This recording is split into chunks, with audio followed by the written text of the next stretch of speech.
Bonjour et bienvenue à ceux qui suivent ma chaîne astrologique. Alors aujourd'hui, donc vous me voyez en direct. Je remercie donc aux personnes qui sont là pour assister donc à ma vidéo. Solange, Laurence, qui sait, je vois arriver, Xavier, Gérard, Geoffrey, merci d'être là. Et Laurence et Solange, Viviane également, je vois, ouais, super. Bah, écoutez, je vous remercie d'être là. C'est la reprise de mes séances de météo astro. Aujourd'hui, je vais vous parler de la nouvelle lune. La nouvelle lune qui aura lieu à 16 degrés dans le signe du Lion. Et donc, c'est une étude de météo astrologique. Évidemment, selon votre thème personnel, ça aura plus ou moins d'impact. Particulièrement cette nouvelle lune, elle aura une importance particulière pour les lions, bien sûr, les verseaux, les taureaux et les scorpions, qui sont 4 signes fixes. Donc je vais vous montrer la vidéo, j'espère que vous allez bien. Et donc selon votre roue zodiacale, si vous avez des planètes dans les degrés où se trouve la nouvelle lune, c'est-à-dire autour de 16 degrés du lion, disons entre 12 et 20 degrés, vous serez beaucoup plus touché par ce que je vais vous dire. Alors si vous avez des planètes, si vous avez votre ascendant, votre descendant, votre milieu du ciel ou votre fond du ciel, vous serez bien sûr plus touché. L'autre jour, je montrais donc le bateau qui montrait justement ce que j'explique par rapport à l'ascendant, au descendant. Donc le bateau, c'est ce qui constitue en fait de notre véhicule astrologique. Et là, on voit bien donc l'ascendant, le milieu du ciel, le descendant et le fond du ciel, si vous n'êtes pas tout à fait au point avec toutes les données astrologiques. Alors, bien sûr, donc ces planètes, elles sont dans des maisons qui indiquent des secteurs de votre existence. Alors, bien sûr, on sera plus ou moins touché par ce qui se passe actuellement. Commençons l'analyse. Notre travail en tant qu'astrologue, il faut quand même que je vous dise, c'est de superposer donc la vidéo de cette nouvelle lune ou de cette pleine lune à votre roue personnelle. Donc c'est pour ça que j'appelle ça une météo astrale, parce qu'en fait une analyse de votre thème, c'est vraiment personnel. Et pour des prévisions personnalisées, vous devez contacter soit un astrologue, soit faire votre thème sur des sites astrologiques gratuits tels que AstroDienst. Comme ça, vous avez une idée un petit peu générale comment se situe, en fait, comment est composée votre carte. Allez, on y va. Tout le monde est là? Merci. Donc la nouvelle lune en Lion, elle indique toujours, donc la nouvelle lune, elle indique un commencement, une naissance à quelque chose de nouveau, d'inédit, qui n'a pas encore eu lieu. C'est un nouveau départ dans le secteur où se trouvent les 16 degrés du Lion, donc je vous invite à regarder dans votre roue. Cette nouvelle lune, elle tombe dans la maison 9, qui correspond à des énergies de voyage, qui nous demandent de sortir des sentiers battus, de s'ouvrir à d'autres logiques, d'autres manières de penser. On a besoin en maison 9 de grands espaces, même au niveau intellectuel, d'ouvrir sa pensée à d'autres manières de réfléchir. D'ouvrir notre esprit, comme je disais, comme par exemple quand on voyage, on doit s'ouvrir aux coutumes, à la langue qui est parlée dans le pays que l'on visite. Et donc la maison 9, c'est exactement ça. On doit ouvrir son esprit. Donc la maison 9, dans l'absolu, bien sûr, pas par rapport à cette carte-là, on a besoin de liberté, de légèreté, de rompre avec une routine, de s'ouvrir l'esprit, de faire des découvertes, donc de lire, de voyager, d'écouter ce que les étrangers peuvent nous raconter de leur manière de vivre dans leur pays. Alors ça peut amener des nouvelles rencontres, de prendre aussi de la hauteur par rapport aux événements. Ça, c'est dans l'absolu. Donc il peut y avoir une nouvelle ouverture sur le monde extérieur Il peut également, dans certains thèmes, y avoir un étranger qui vous ouvre à une autre manière de regarder le monde. Alors cette nouvelle lune, comme je vais vous passer la carte, vous allez voir, elle est dans une configuration d'opposition à Saturne et dans une configuration de carré à Uranus. Donc ce sont les traits rouges que vous voyez sur la carte. Ça peut indiquer bien sûr des blessures d'identité. Si on ne me voit pas, est-ce que j'existe? C'est-à-dire entre l'individu et la société, il y a un conflit vraisemblablement. Si vous regardez cette carte, vous apercevez un grand triangle rectangle.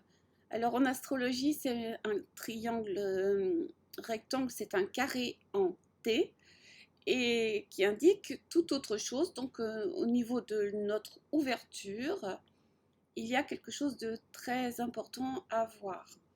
Donc la présence de cette nouvelle lune dans un signe fixe, dans un carré en T en signe fixe, nous indique une certaine rigidité, une certaine fermeté dans nos idées et puis également une résistance au changement. Il peut y avoir vraiment une lenteur, on se dit ah là là, pourquoi je suis pressée de changer alors que j'en ai pas particulièrement envie. Et donc il y a une difficulté à accepter tout changement et tout simplement on ne voit pas l'intérêt de changer les choses. On reste un petit peu campé sur ses positions. Ça c'est la météo générale. Donc en maison 9, donc cette nouvelle lune en maison 9, la maison 9 c'est le phare. Et du haut du phare, on regarde l'horizon. Et la maison 9, ça signifie également dans un thème astral, dans votre thème, les lois, les affaires légales, le système légal. Alors, pour un écrivain, ça peut être la publication de ce qu'il a écrit, puisque c'est aussi la maison de la diffusion de la pensée. Alors, le lion, il fait référence, c'est vrai, aux enfants, aux créations artistiques, au vedettariat, à la mise en avant, au show business, au théâtre, aux amours, au cœur, le cœur physique, et donc le centre de la vie, à l'or qui est une valeur refuge, à la royauté, aux gens élevés qui ont du pouvoir de décision. Alors en Lion, on a tendance à théâtraliser ses émotions, à les amplifier. Les expressions sont exagérées, comme par exemple dans le théâtre. Alors tout est grand, rien n'est mesquin, on a besoin d'attention, d'être apprécié tel que l'on est et de se positionner, nous dit cette configuration, d'être reconnu. Donc cette nouvelle lune en Lion, elle fait opposition avec Saturne qui est en Verseau. Cette planète qui lui fait face, on est dans une dualité. Donc le Soleil et Saturne sont deux principes opposés. Autant il y en a un qui parle de rayonnement personnel puisqu'on est en Lion, et Saturne nous parle des lois de la société, de ce qui fait que pour vivre ensemble, on doit respecter certaines lois. Donc vous voyez déjà le problème. Le soleil veut briller, être au centre de l'attention, moi je, et Saturne en Verseau nous parle de restrictions pour vivre en société, pour vivre en collectivité. Alors évidemment, cette opposition nous parle de patience, de discipline. Pour s'insérer dans le collectif, on obéit à ces lois normalement. C'est difficile actuellement. Il y a une grande possibilité que cet aspect nous parle de blessures d'estime, de blessures de comparaison ou carrément de rejet. Soleil-Saturne. Comment je suis moi avec ma différence? Comment je vis ma différence? C'est ce dont nous parle cette opposition. Il peut y avoir des retards, des délais, des contretemps, des frustrations là où se trouve Saturne en Verseau dans votre thème. Là, en l'occurrence, c'est dans la maison 3, donc c'est tout ce qui est lié aux petits voyages, aux petits déplacements, au rapport avec les voisins. Alors, avec l'opposition, bien sûr, on peut se raidir sur ses positions. On peut être fixe, puisque ce sont 3 signes fixes. On a le Soleil en Lion, la Lune en Lion, Saturne en Verseau qui est un signe fixe, et en carré à Uranus qui est également dans le Taureau, qui est également un signe fixe. Alors, c'est une nouvelle lune qui nous parle de personnes ou d'une propension à se figer sur des principes. On peut être perpétuellement sur le qui-vive. On peut également avoir peur de passer à l'action parce qu'on appréhende toutes les difficultés possibles et imaginables. Je veux dire, Soleil se décide à l'action, mais avec Saturne en face, il a peur des conséquences de ses actions. Et donc, il y a un malaise. On peut rester dans un état d'attente, de malaise, et on peut également être dans la peur de n'être pas à la hauteur de ce qu'on attend de nous-mêmes. On peut être obsédé par le risque d'échoir quelque part, parce qu'on a une haute estime de nous-mêmes, et puis on a une difficulté surtout à céder au principe du plus grand nombre. C'est difficile d'abandonner d'une certaine manière notre individualité, nos pensées, ce que nous pensons de ce qui se passe actuellement, du pass sanitaire et autres, mais ça peut s'appliquer bien sûr dans d'autres circonstances, des circonstances beaucoup plus personnelles.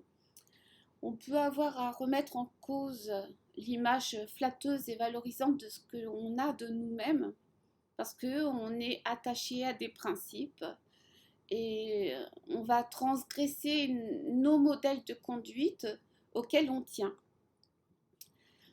Et puis soudainement arrive le carré à Uranus qui nous dit on en a marre d'attendre, on explose. Et donc là il y a le bouchon qui saute, on se rebelle, les mots dépassent notre pensée, on supporte plus les incohérences, la confusion, l'ambivalence. Alors on va se montrer peut-être rigide, camper sur nos positions, être dans un souci de clarté et d'exigence. On peut être inflexible selon la situation dans laquelle ça se trouve dans votre thème, et puis se montrer entêté, ou bien on va rencontrer sur notre route des personnes qui représentent ces traits de caractère, qui sont très inflexibles et qui donc sont dans leur pensée, en pensant dans leur pensée, en se disant oui, moi j'ai raison, les autres ont tort.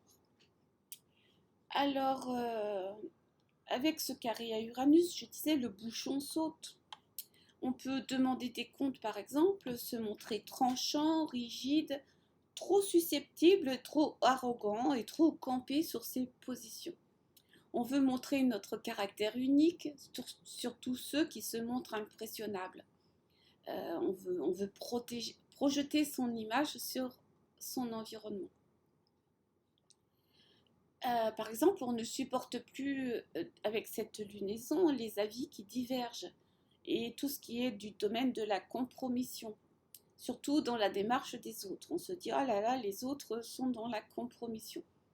Par exemple, les personnes qui sont marquées par le lion, le verseau, le taureau, entre autres, vous pouvez vous retrouver dans des situations où soit c'est vous, soit vous êtes confronté à cette situation de personnes autour de vous.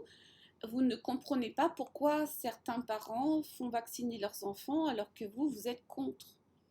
Vous avez donc oublié la dimension affective des événements. C'est la dimension affective des événements qui a tendance à vous échapper. Donc l'aspect de carré hanté invite à des imprévus sur votre route, donc c'est important de regarder où se trouve Uranus dans ce thème. Il peut y avoir des tuiles dans vos plans, des brusques ruptures, des surprises, des changements de route. Alors comme le lion régit le cœur, il est fondamental de ne pas s'énerver et de prendre de la hauteur parce qu'on est sous pression. Et comme donc ce Uranus tombe dans la maison 6, et la maison 6 correspond à la santé, il est important de ne pas augmenter la pression cardiaque et de ne pas s'énerver, de ne pas être susceptible de ressentir cette pression, en tout cas de s'éloigner en fait de toute situation de pression. Donc avec l'opposition, on peut s'attendre à voir deux parties qui s'opposent et bien sûr une colère de fond, puisque comme je disais tout à l'heure, on se sent bloqué et on veut faire sauter le bouchon. On veut exploser, on veut affirmer son avis. Et dans le secteur où se trouve Uranus, pour faire la synthèse, hein, la question de la rébellion, de la révolte, de vouloir être libre est au cœur de cette lunaison. On retrouve l'énergie en face du Scorpion, qui est en face du Taureau. Il y a un côté un peu paranoïaque. On a peur d'être sous une emprise quelconque, de ne plus vraiment avoir oui, peur d'être sous l'emprise. Je pense que c'est la meilleure définition que je puisse donner. D'être sous la coupe de certains pouvoirs, de pouvoirs cachés. Souvent, c'est l'argent avec Pluton, ou le sexe, ou tout ce qui est du domaine de l'inconscient, d'être sous la coupe d'une personne plus forte que soi, par exemple, ou qui nous manipule sur le plan émotionnel. Dans cette carte, Uranus est en maison 6, j'en ai parlé un petit peu tout à l'heure, c'est le domaine de la santé, mais pas simplement, ce sont aussi les habitudes de vie, les corvées, les servitudes. Alors manger, boire, dormir, faire son ménage, on ne peut pas s'en extraire, autrement c'est le désordre. C'est aussi l'emploi du temps. Alors nous avons donc, là il risque d'y avoir des bouleversements dans la maison 6, dans les emplois du temps, dans la manière dont on gère notre quotidien. Maintenant parlons de Mercure. Mercure est également en Lion. Alors c'est notre pensée, notre intellect. Alors il est dans un signe fixe, alors il y a quand même une fixité dans nos pensées, hein, qu'elles soient pour ou contre le pass sanitaire. Il y a quand même une difficulté à accepter le changement, ou en tout cas une difficulté à changer d'opinion. On peut refuser de passer inaperçu, on veut à tout prix montrer qu'on est pour, on est contre, enfin bref. Il est en aspect de quinconce, ce Mercure. Il est dans une configuration qui s'appelle le iode. Donc c'est dire comment il est important, puisqu'il est vraiment mis en évidence, en exergue. Et il est en quinconce à Pluton en Capricorne. Donc il y a une profonde rénovation politique, il y a une mort, renaissance d'une certaine forme de pouvoir. Et Neptune en Poisson qui est plutôt l'idéalisme, la foi, ou tout ce qui est du domaine de la croyance. Mars, notre action, notre manière d'agir est en Vierge. Donc il peut y avoir bien sûr de la nervosité du fait de la Vierge. Le maître de la Vierge, c'est Mercure. Mercure, c'est le mental, c'est le mouvement. Alors Mars en Vierge, il a une tendance naturelle à analyser, à décortiquer. C'est la raison résonante, la sécheresse de l'analyse, hein, je veux dire on coupe les cheveux en quatre. Alors tout est décomposé, classé, le travail, le sens pratique, les problèmes de santé, l'intendance, l'organisation, l'agenda, tout est planifié et c'est en opposition à Jupiter. Donc ça veut dire que il peut y avoir du doute, de la polémique, parce que c'est en opposition à Jupiter qui est l'organisation de la société. Par exemple, l'école, la garde des enfants quand on est divorcé, par exemple. Sur un autre plan, donc bien sûr le ventre, les intestins, les insectes, les petits animaux, c'est un sujet qui peut être mis en évidence puisque on a Vénus en Vierge en opposition à Neptune en Poisson. Donc tout ce qui est du domaine de l'infection, des infections, des intoxications alimentaires, donc des microbes dans la nourriture que l'on mange. Donc là, il y a quand même quelque chose du domaine du nettoyage Et les intestins nous permettent de nettoyer en fait cet aspect des choses. Oui, qu'est-ce que je disais? Mercure est opposé à Jupiter en Verseau, c'est ça? Non, Mars est opposé à Jupiter en Verseau. Donc notre action pour mettre de l'ordre avec Mars en Vierge s'oppose à Jupiter en Verseau. Donc il peut y avoir des problèmes de loi, les divorces, les gardes d'enfants, qui garde les enfants, comment on s'organise pour la rentrée. Bien sûr, avec le pass sanitaire, ça rajoute des complications. On remarque qu'aucune planète ne vient aider cette opposition. Ça veut dire que il n'y a pas de sextile, il n'y a pas de trigone, il n'y a pas de planche de salut. On ne peut pas échapper à cette opposition et il faut y aller. Alors, il est indiqué de faire des efforts. Ça peut être un aspect de grande violence, en fait, cette organisation pour suivre la loi. Donc, quand il y a une opposition, en général, il faut perdre quelque chose pour arriver à son but. Donc, soit on perd du côté de Mars, soit on perd du côté de Jupiter en Verseau. Le Verseau, c'est l'intégration dans la société et c'est également le désir de liberté. Donc, soit vous respectez les consignes, soit vous rentrez d'une certaine manière dans la marginalité. Et malheureusement, il n'y a pas de planche de salut entre les deux. C'est peut-être ce qui constitue notre colère générale. J'essaye d'être le plus neutre possible. Maintenant, nous avons également Vénus en Vierge, qui cherche à exprimer ses sentiments avec le plus de justesse possible. Il y a une forme d'exigence, de pureté. Les sentiments sont en quelque sorte contraints par le sens du devoir, le sens du service, le travail, bien sûr. C'est trigone à Uranus en Taureau, c'est trigone également à Pluton en Capricorne. Donc ça, c'est une bonne nouvelle des trigones. Vénus, c'est l'attraction, c'est la sociabilité, c'est les associations qui sont régies par l'entente mutuelle.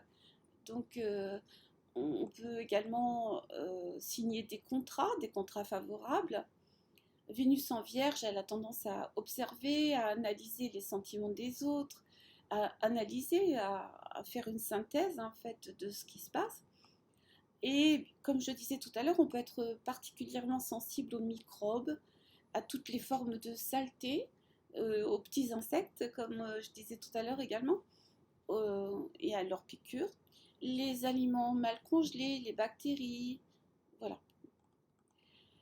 Il faut faire attention. Donc c'est opposé à Neptune en Poisson. Alors c'est sûr que, comme je disais tout à l'heure, on est dans une opposition, donc il faut abandonner quelque chose. Et Neptune en Poisson, il nous demande d'abandonner en fait les relations qui ne fonctionnent plus. C'est pour ça que donc Vénus en Vierge, elle réfléchit, elle analyse, elle se dit mais pourquoi je continue en fait dans cette voie-là. En opposition à Neptune, il peut y avoir une dissolution, une fuite du partenaire, soit parce qu'il est marié, soit parce qu'il n'est pas libre, soit parce qu'il ne veut pas s'engager, tout simplement, il fuit.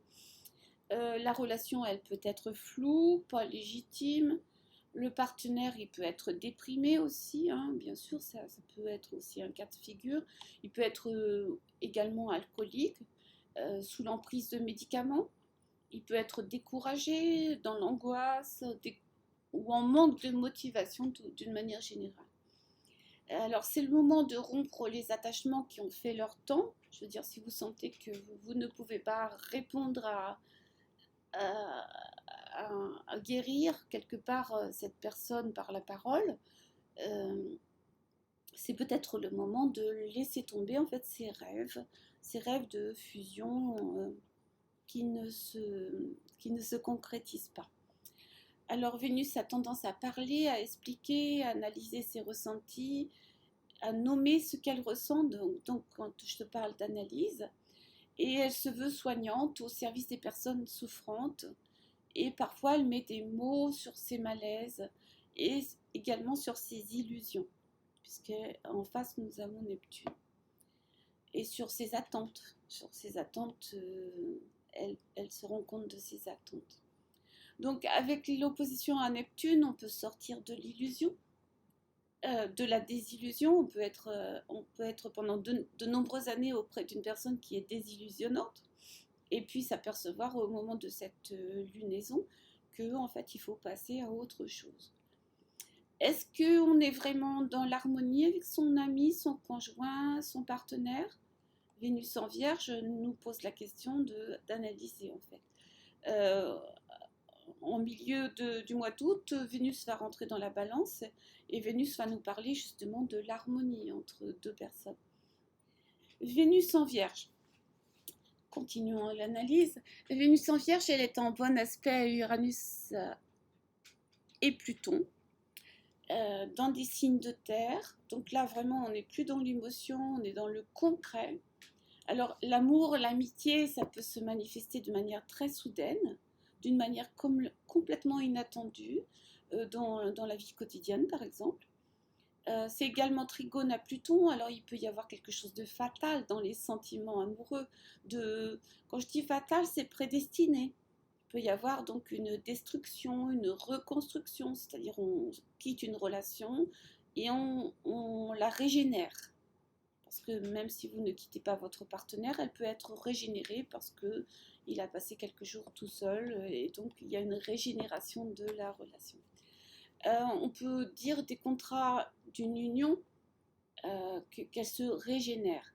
Par exemple, on peut faire la rencontre d'une personne plutonienne, une personne qui va nous amener à réfléchir à nos aspects les plus sombres, les plus cachés, ou en fait aux aspects les plus souffrants de notre personne.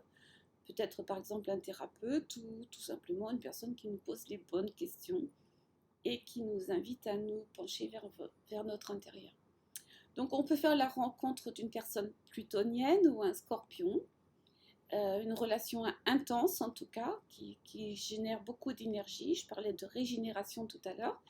Et il peut y avoir des relations de longue distance qui peuvent souffrir de choses non dites. Il peut y avoir des guerres de pouvoir à l'intérieur des relations et une voie de guérison qui se met à jour à nouveau.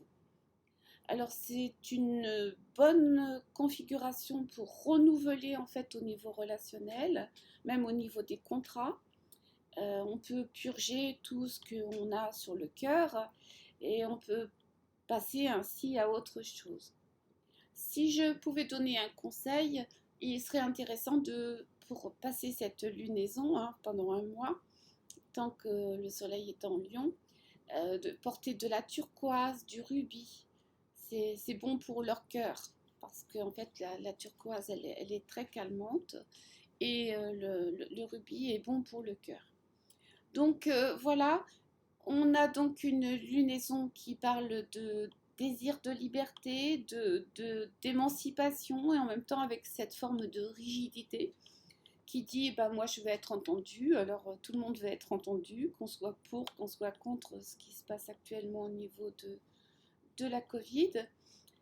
Je ne me prononce pas ni pour ni contre, et je ne fais qu'analyser la carte. Et donc je vous retrouve très bientôt pour la pleine lune, une pleine lune qui aura lieu en Verseau. Donc à nouveau on recommence avec cette notion de liberté. Certainement il y aura des manifestations, des contestations, des prises de parole. Et donc j'espère que dans votre vie, eh bien, vous ne resterez pas trop figé dans vos certitudes. En tout cas, c'est l'invitation que donne cette carte, ou mon interprétation. Je vous souhaite donc de passer de bonnes vacances si vous ne travaillez pas. Et puis je vous retrouve très bientôt. Au revoir. Oui, j'oubliais. On ne peut pas mettre de commentaires sous ma vidéo. Mais n'hésitez pas à mettre un petit pouce ou m'envoyer des petits messages par email. Bon, c'est vrai, c'est un petit peu plus long, mais bon. Si vous voulez me parler en direct et me montrer votre carte, ça sera avec plaisir. À bientôt. Au revoir.